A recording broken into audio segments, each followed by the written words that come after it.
तर मंडळी, ठरलं तर मग या मालिकेचा आजचा म्हणजे 21 मेचा भाग बघायला तयार आहात ना? तुम्ही हसायलाही तयार आहात, कारण मी ऑलरेडी खूप हसले आहे आणि नंतरच तुम्हाला रिव्ह्यू देते. तर बघत राहा ठरलं तर मग आणि शेवटपर्यंत बघत राहा. तर मंडळी, आज सकाळपासूनच घरात एक वेगळीच लटबट चालू आहे. तन्वीला एक मोठं आव्हान दिलं गेलं होतं. अश्विनसाठी संपूर्ण स्वयंपाक करायचं तिनं.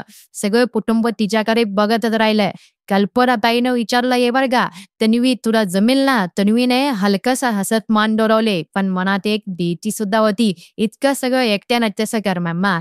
पूर्मा काकू लगेच म्हणाल्या, बायकोने नवऱ्यासाठी स्वयंपाक करायलाच हवा. आणि मग प्रतापरावांनी लगेचच मेनू जाहीर केला मा. जिरा राईस, बुंदी रायता, पनीर कढई, खीर आणि गरमागरम पोळ्या सुद्धा पाहिजेत. त्यावर सायलीने अजून भर घातली. अश्विन भाऊजींना कोथिंबिरीच्या वड्या सुद्धा आवडतात. अर्जुननेही संमती दिली. एकंदरीत मेनू एकूणच घाम फुटावा असा प्रकार झाला होता. तन्वीने एक धीर धरला. हो, मी करते झालं असं ठामपणे सांगितलं, पण खरं तर तिचं मन हादरून गेलं होतं. अभ्यास, तयारी आणि आता हेही. पण नकार द्यायचा प्रश्नच नव्हता. आता खरी गडबड सुरू झाली होती. स्वयंपाकघरात ती उभी होती आणि यादी डोक्यात फिरत होती. एवढ्यात विमल काकू बाहेर जायचं सांगून निघाल्या. पोस्टात पार्सल पाठवायचंय कारण ते त्या दारातून बाहेर पडल्या. प्रियाने लगेच विचारलं, काकू कुरिअरवाल्याला बोलावू का? पण विमलने हसून टाळलं. तसंच सायली आणि अर्जुननेही बाहेर जायचा प्लॅन केला. मॉलमध्ये थोडं फिरायचं, मसाज वॉलला घ्यायचा. प्रिया थोडी थांबलेली दिसली, पण तीही काहीच बोलली नाही.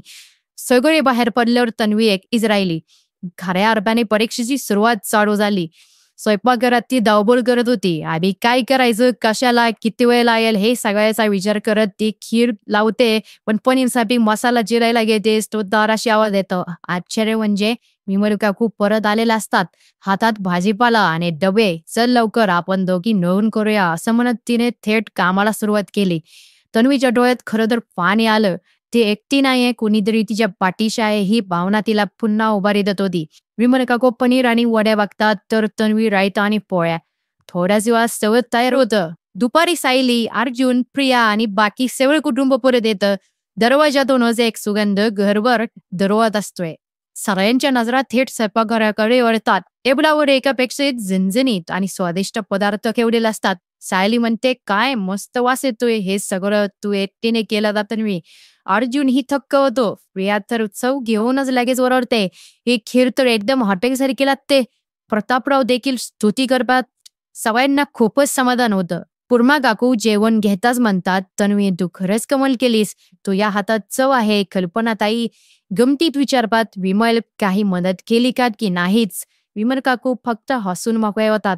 पण तन्वी मात्र न थांबता सांगते, मी एकटी नाही, विमल काकूंनी खूप मदत केली, त्यांच्यामुळेच हे शक्य झालं. सगळे एकमेकांकडे बघतात आणि समाधानाला हसतात. आजच्या दिवशी फक्त एक जीवन नव्हतं झालं, तर एक नातं मजबूत झालं होतं.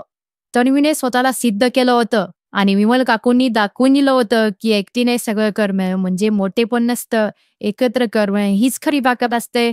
तर प्रेक्षकांनो, मला नक्कीच कमेंट करून सांगा, तुम्हाला आजचा एपिसोड कसा वाटला? ठरलं तर मग उद्या सुद्धा आपण भेटूया.